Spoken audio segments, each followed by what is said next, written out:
Mesdames, Messieurs, bonsoir et bienvenue dans cette édition, ce communiqué du gouvernement pour commencer dans le cadre de la cérémonie d'inauguration officielle du 3e quai et des portiques du terminal à conteneurs au port autonome de Lomé et à l'invitation de son Excellence M. Faure Esozimna Gnassingbé, président de la République togolaise, leurs Excellences M. Touma Yaïbouni, président de la République du Bénin et Mahamadou Issoufou, président de la République du Niger, effectuent une visite d'amitié et de travail au Togo ce mardi 14 octobre 2014 afin de réserver un accueil chaleureux, cordial et authentique à nos illustres hôtes. Le ministre de l'administration territoriale, de la décentralisation et des collectivités locales invite les membres du gouvernement, les présidents des institutions de la République, les députés présents à Lomé, les directeurs de cabinet et secrétaires généraux des ministères, les directeurs et chefs de service, les chefs traditionnels, les différents corps constitués à se rendre à l'aéroport international Gnassingbé et Adema. La mise en place doit être terminée à 9h30, faite à Lomé le 13 octobre 2014. Le ministre de l'administration territoriale, de la décentralisation et des collectivités locales, Gilbert Bawara. Et justement, à propos de ce port, le port autonome de Lomé, qui entre demain dans une nouvelle ère, celle de l'innovation et d'une plus grande ouverture sur le monde avec son inauguration. Ce vaste chantier de plus de 300 milliards de francs CFA est enfin arrivé à son terme.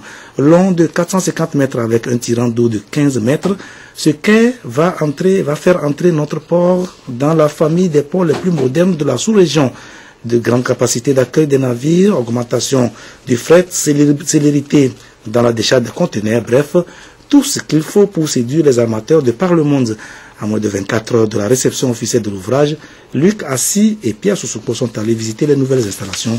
Voici ce qu'ils nous en disent. Tout est fait prêt pour la réception officielle de ce joyau. Derrière moi, le 3e quai avec ses portiques flambant neufs, qui d'ailleurs constitue la principale attraction de ce site. C'est un projet qui a profondément transformé le port autonome de Lomé. Le groupe français Bolloré via Togo Terminal avait en charge la construction de cet ouvrage de 450 mètres avec un tirant d'eau de 15 mètres. Le chantier achevé, les atouts sont palpables.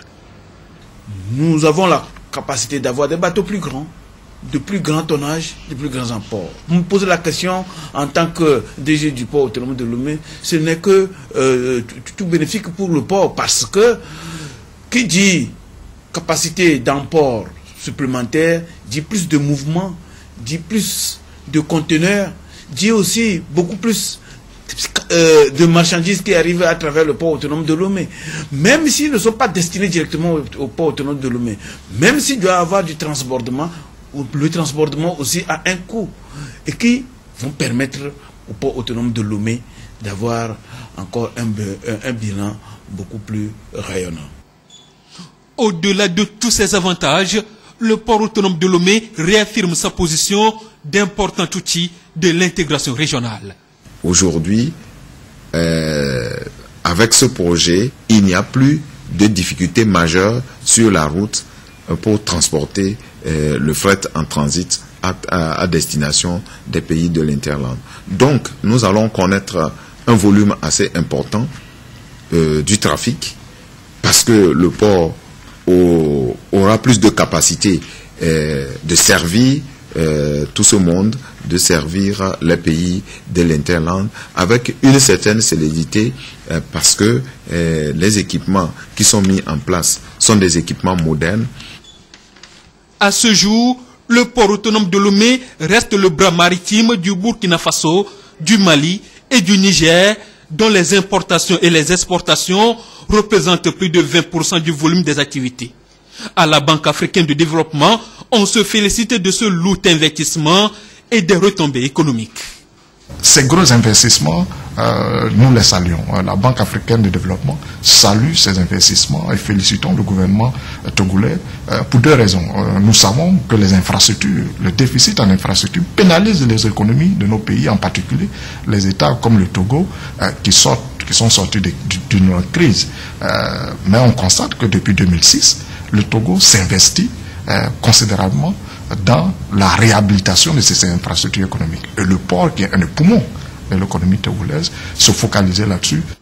Actuellement, selon les autorités portuaires, L'ambition est d'accueillir plus de 1150 navires et de traiter 9 millions de tonnes de fret en 2014 contre 8 millions l'an dernier.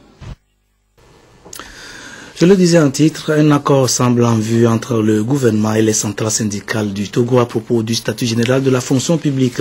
À la primature ce matin, le chef du gouvernement, Kossi Selagodia Oumezonou, a eu une séance de travail sur le sujet avec la coordination des centrales syndicales du Togo et la synergie des travailleurs du Togo, STT. À l'issue des travaux, les uns et les autres se sont exprimés tout en saluant les avancées enregistrées au cours des discussions. Certains syndicalistes ont déclaré conditionner toutefois la signature de tout accord à l'approbation de leur base. Vers l'adoption du décret d'application du statut général de la fonction publique, le gouvernement et les centrales syndicales s'accordent sur les clauses à appliquer dans le budget 2015. C'est donc à ce sujet que le chef du gouvernement, Selagodia Oumezonou, a convié la coordination syndicale des travailleurs du Togo et la synergie des travailleurs du Togo pour une discussion. Le document était programmé, donc nous sommes venus aujourd'hui surtout pour vous entendre nous dire que c'est exactement sur ça que vous êtes entendus et que nous pouvons donc passer à l'adoption du décret. Deuxième chose, j'ai entendu dire que vous auriez un autre point que vous nous soumettriez. Nous vous écouterions avec beaucoup de plaisir. Si nous avons une réponse tout de suite, nous vous la donnerons. Si on ne l'a pas, on se prendra le temps de nous entendre aussi sur ce point-là. L'essentiel, c'est que nous arrivions, après l'adoption du statut général de la fonction publique, de prendre ce décret et d'avancer dans la mise en œuvre des statuts particuliers qui pourraient y avoir selon les catégories professionnelles. Donc je vous remercie d'être venu en espérant, parce qu'il y a déjà des ententes qui ont été réalisées et que s'il y a des sujets que vous proposiez en plus, nous prendrions le temps, si c'est nécessaire, de les examiner. L'initiative est louable et a été appréciée par les responsables syndicaux qui, en raison du mandat reçu auprès de leurs bases respectives, entendent rencontrer celles-ci pour répercuter les explications du gouvernement. Pour l'instant, nous ne pouvons pas parler de point d'accord. Nous avons discuté, il y a eu des échanges fructueux que nous allons partager avec nos membres. Il y a eu un petit pas et je pense qu'avec un peu d'engagement et de courage, nous allons arriver à une conclusion définitive. Nous avons parlé également de l'OTR aujourd'hui. Ça aussi, il y a des propositions qui sont faites pour améliorer un peu la discussion au niveau de nos camarades douaniers avec le ministère des Finances et de l'économie. Bon, ensuite, on a parlé des retraités, la pension des retraités, les indemnités de départ à la retraite, tout ça. Mais pour l'instant, nous ne pouvons pas ouvrir quand même une explication là-dessus. La concertation gouvernement-syndicat est permanente et honore les deux parties qui s'engagent tous à la perpétuer de sorte que la sérénité règne dans le monde du travail.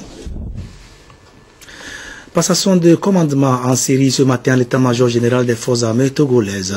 3 officiers supérieurs récemment nommés à de nouvelles responsabilités militaires sont entrés en fonction après réception du drapeau national des mains du chef d'état-major général des forces armées togolaises, le général Félix Abalo Kadangar. Images et commentaires de la cérémonie avec Aimé Abalo. 3 officiers supérieurs nommés à la tête de certains départements stratégiques des FAT par le chef de l'État, chef des armées, prennent officiellement fonction. Le colonel Atipou Kodjo Messon Antiougbe prend les rênes de l'état-major de l'armée de l'air en remplacement du colonel Aradjo Weniba, admis à la retraite.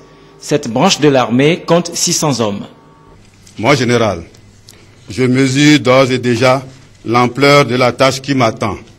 Dans cette perspective, je sais compter sur vous, vos collaborateurs, tous ceux qui sont épris de bonne volonté et cette dynamique équipe de l'état-major de l'armée de l'air pour la réussite de ma nouvelle mission en faisant une place de choix à la refondation des forces armées togolaises voulue par le chef de l'État, avec entre autres le projet d'acquisition d'hélicoptères afin de faire face aux nouveaux défis sécuritaires de l'heure.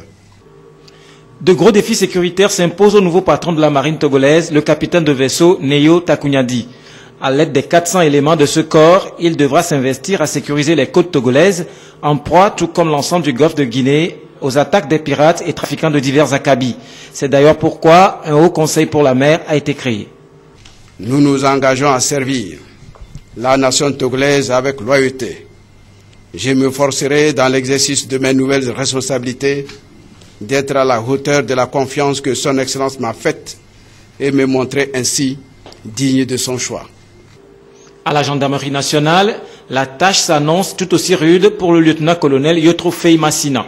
La lutte contre le grand banditisme, les braquages et la criminalité transfrontalière sont autant de défis qui attendent l'ancien directeur de l'Agence nationale de renseignement afin d'assurer en permanence la quiétude et la protection civile. Les défis de la gendarmerie en tant qu'institution militaire et policière qui exerce son action sur l'étendue du territoire national sont donc immenses. Pour y faire face, notre organisation, nos moyens et méthodes de travail doivent évoluer constamment. Mon général, vous pouvez compter sur ma totale disponibilité pour l'accomplissement des missions qui sont confiées aux forces armées togolaises, comme je sais pouvoir compter sur vos précieux conseils et sur votre expérience. La configuration actuelle de la haute hiérarchie militaire des forces armées togolaises se présente désormais comme suit. À l'état-major de l'armée de terre, le colonel Mba Batanta. À la tête de l'armée de l'air, le colonel Atipu Kojo Atiogbe, breveté de l'école de guerre du Nigeria. Aux commandes de la marine, le capitaine de vaisseau Neyo Takunyadi, diplômé du cours spécial de l'école navale de Paris. À la gendarmerie nationale, le lieutenant-colonel Yotrofei Massina, un Saint-Syrien. Puis à l'état-major général, Félix Kadanga Abalo, général de brigade.